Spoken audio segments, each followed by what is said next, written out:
Bien, veamos entonces ese primer interrogante que les mencionábamos sobre los modos de producción, ¿no?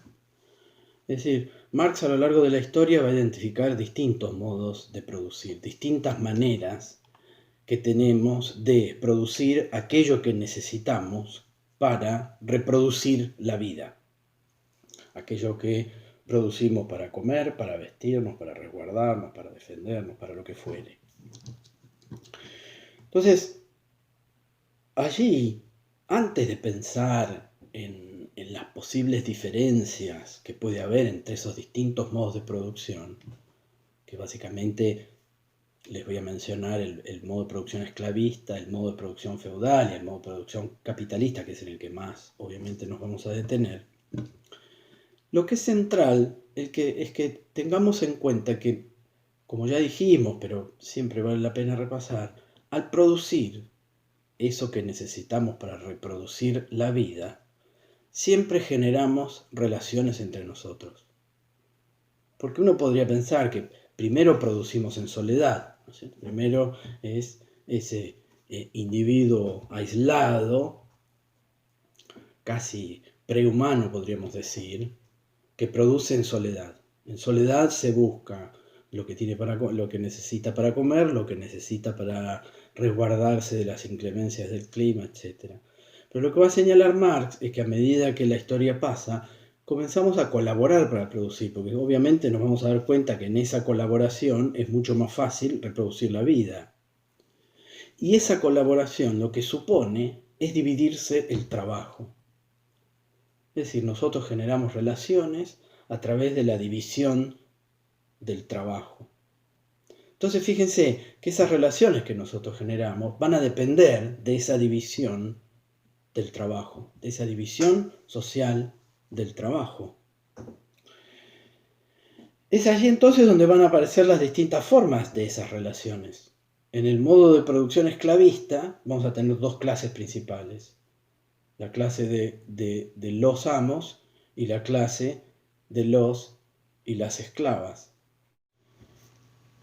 Esas dos clases, la clase del amo y la clase del esclavo, van a tener un vínculo específico. El esclavo era casi un objeto, propiedad del amo, y una de las características que tenía ese modo de producción esclavista es que el esclavo estaba fijado a ese poder del amo, es decir, el esclavo no era libre de utilizar su fuerza de trabajo en otro lugar, ni bajo otro amo, salvo que fuese vendido como ese objeto que era.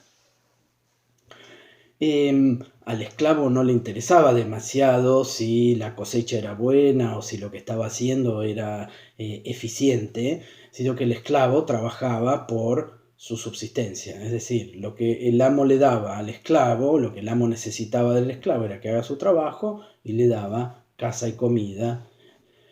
En el caso del modo de producción feudal, las clases son la clase de los señores y la clase de los siervos.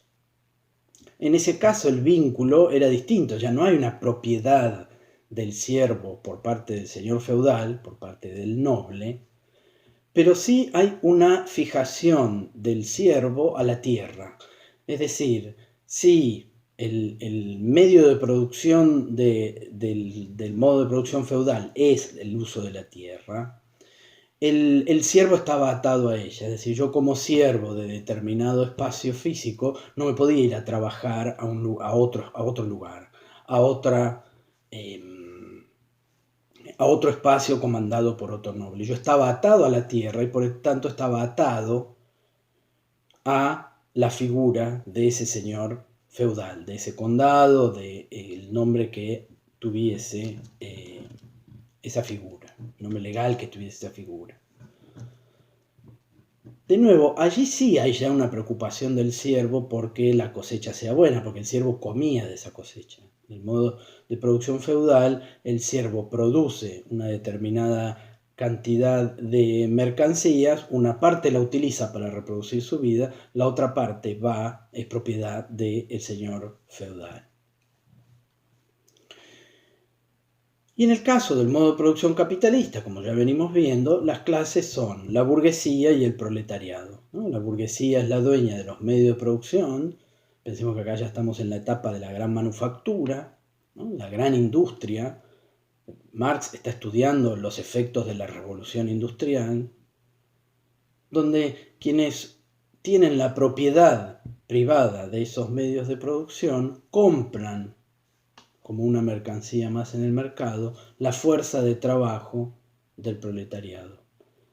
Ahora bien, ahora el proletariado ya no tiene ese vínculo que tenía el esclavo de propiedad, ni tiene ese vínculo que tenía el siervo de pertenencia a la tierra.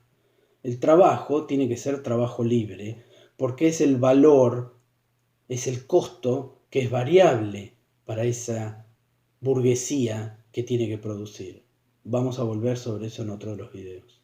Por lo tanto, el proletariado, en términos de vender su fuerza de trabajo, tiene que ser una fuerza de trabajo libre. Libre en el sentido que puede vender su fuerza solamente, porque como vamos a ver a partir de la idea de explotación, es una libertad, dice Marx, que no es tal.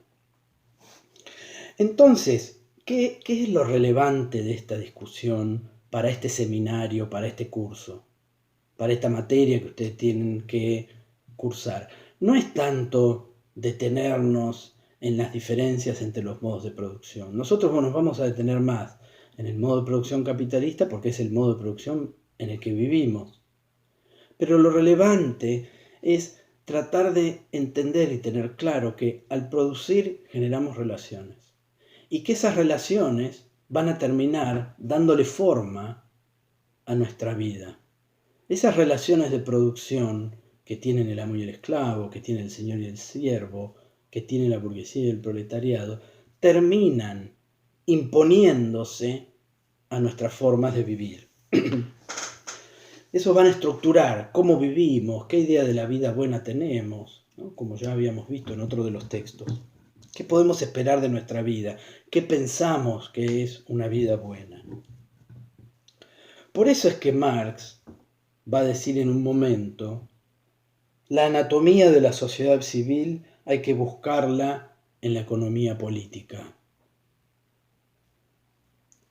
¿Eso qué significa? Que si nosotros queremos entender nuestras relaciones sociales, tenemos que ir a buscar en esas relaciones económicas entre el burgués y el proletario. Ahí van a estar las causas de aquello que nos oprime o nos angustia hoy. En esas relaciones económicas que son la estructura que sostienen las relaciones sociales. Entonces, la relación con la naturaleza, la producción, es lo que determina nuestra forma de vida. Determina la conciencia que nosotros tenemos de esa forma de vida en el marxismo.